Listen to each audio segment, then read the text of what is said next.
Hey folks, it's Jennifer McGuire, and thanks for stopping by. Today I'm taking another quick break from my favorite crafty things series to bring you a card.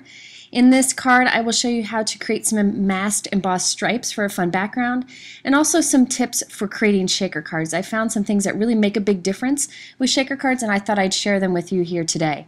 Now this card uses products from the Simon Says Stamp December card kit. This kit's a little bit different than others because it focuses on a technique of heat embossing. So there are lots of products in here that are great for heat embossing, including this great stamp set, these favorite embossing powders of mine, and some fun little doodads. So I'm going to be using this today. Just so you know, the two powders that are included in the kit are Ranger Enchanted Gold and Ranger Liquid Platinum, which are two favorites of mine, and I keep mine in these little containers. I'll link to a video that describes that, but that's why you'll be seeing them in here instead of the little jars. Let's go ahead and create this masked background. I'm really into gold stripes right now and silver stripes, so I thought I'd create my own. I'm using some painter's tape that's super thin. It's 1/4 of an inch thin. I'll link to this, but you could use washi tape or cut thin strips if you want to. And I'm just putting random stripes along my background of white cardstock. There are two ways you can line up these stripes. One is with a T-ruler, as you see me doing here, or a much faster way to do it is to put your paper on some grid paper, if you see the grid in my background there, or a piece of lined like notebook paper, and follow the lines to help you kind of make your tape straight from one side of the card to the other. So there I have a bunch of random masked stripes over my white cardstock. I'm going to go ahead and fold those pieces to the back just so that they're out of the way so that we can do some heat embossing. Now in the kit is the Tim Holtz Distress Embossing Ink. This is a great embossing ink. It's another ink that works well like Versamark ink. I really like this little cube because you can get into little areas like you see me doing here. I have some micropore tape here. It's just another form of masking tape where I'm kind of masking off areas so that I only ink up certain stripes on here. There is no rhyme or reason or planning or thinking to which stripes I'm doing what color. I'm just randomly picking 3 of the white exposed cardstock areas to ink up with this clear sticky ink. By the way, that Tim Holtz embossing ink really smells good. It's like peppermint. I don't know. Anyways, so after I have covered 3 of the exposed white stripes with the embossing ink, I'm going to add some liquid platinum embossing powder to those areas. Now you'll notice that some of the powder ends up on the masking tape. That's okay. You can emboss on that. We're going to peel that off later. I find it easier to leave all the masking on till we're done with the card and then peel it off. This liquid platinum embossing powder is one of my all-time favorites. It's from Ranger. It's super good quality, and also it has like a warm tone to it, so it's not a bright silver. It's just beautiful. So after I've heat set those, I've got another piece of masking tape here. I'm going to start masking off some other areas just so that I can get these thin white stripes covered with the embossing ink. Now for these thin white stripes, I'm going to use the other embossing powder that comes in the kit. That's the Enchanted Gold. Now, the Enchanted Gold is also from Ranger. This is like a buttery yellow embossing powder. It's kind of clear too. It's not super opaque, and it's got beautiful glitter in it. So this is really like a soft glitter gold embossing powder. Now I will tell you, if it's too light when you put your first coat down, you could just go ahead and heat set it, and then once it's cooled, put some more embossing ink on it and put another layer of the Enchanted Gold embossing powder over it if you want it to be a little bit darker. So I wanted to mention, by the way, that I timed myself in making this background because I worried that it would take too long. And it took me 13 minutes, which really isn't that bad for me because I'm super slow. But you could do an entire sheet of cardstock like this and then cut it down into 4 pieces and have 4 cards in no time at all. Now for the last stripes, I decided to add a third embossing powder that doesn't come in the kit, but I really like it, and I wanted to incorporate some true gold. This is the Simon Says Stamp Gold embossing powder. So I finished off the rest of the stripes with this. So now after we have all of this embossed, I just gave it a minute to cool, and then it's time to remove our masking tape. Now the trick to removing the masking tape without tearing your paper is to kind of fold the tape back on itself as you pull it off and kind of go slowly. This really prevents you from ripping the paper. I didn't have any problems with that, and I end up with some fun embossed stripes. Now it's time to move on to the shaker card portion of this card, and I have some tricks that I found have been really helpful with shaker cards. So let's first go ahead and cut into the panel that we just created with the embossed stripes. I want to do a circle for our window.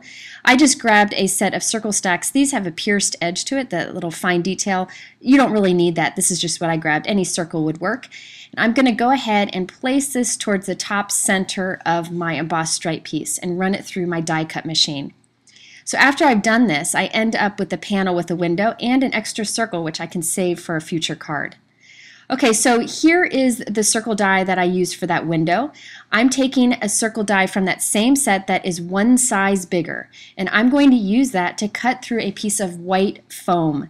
So this is just inexpensive white fun foam. I'll link to the kind that I use. And I have cut this white foam to be slightly smaller than our striped panel, with this circle that's now die cut in it slightly bigger than our striped panel. So check that out. You have a nice raised area behind your embossed panel now, and it's perfect for a shaker card. A nice, even raised area, so much better than a bunch of foam tape. You also now have a complete circle around your window, which protects from any glitter or sequins creeping their way out. You'll see more on that in a moment.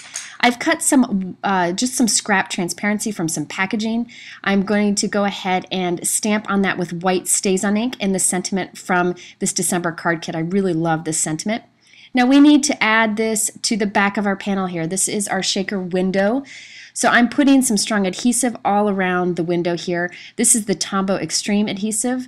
I like strong adhesives for my shaker cards, and this one fits the bill. So I'm going to put this behind our little window here, and now the front of our shaker card window is ready to go. By the way, I wanted to mention that you really need to clean StazOn ink off of your clear stamps, but you don't want to use StazOn cleaner because I've heard that's dangerous for your clear stamps. So you want to use an ultra clean stamp cleaner. I use this from Hero Arts in the scrubber pad, and it takes the StazOn right off. Now it's time to put our shaker card together. I have cut a dark gray cardstock to be a top folding note card. I have also cut a piece of that same dark gray cardstock to be slightly bigger than our shaker window. That'll be the backing to our window. I really like having this big foam piece to be the thickness in our shaker window as opposed to a bunch of foam tape. This just gives for a nice even looking card.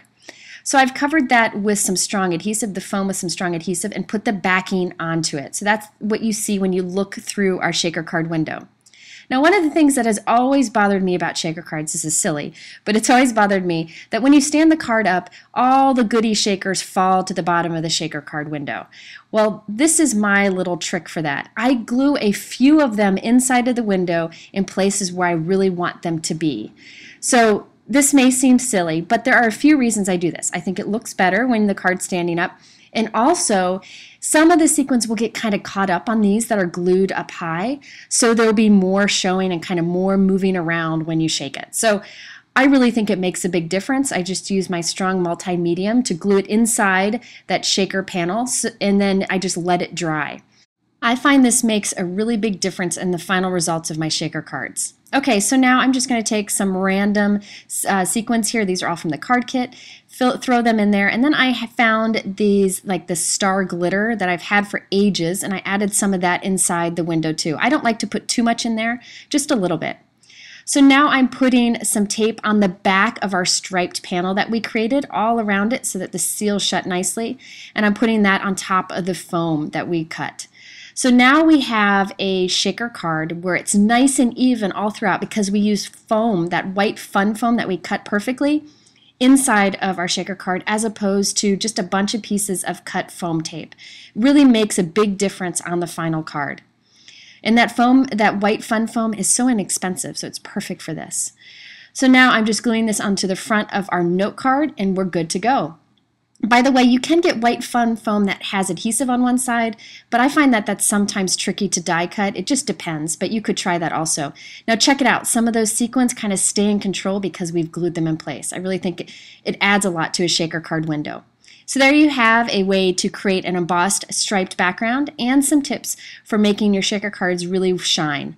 If you have questions on the products I use, I link them all below in my YouTube description. Also, you can head over to my blog at jennifermcguireinc.com where I'll have a whole lot more information. Now be sure to come back for my favorite crafty things series, which I'll start back up tomorrow. Thanks for watching.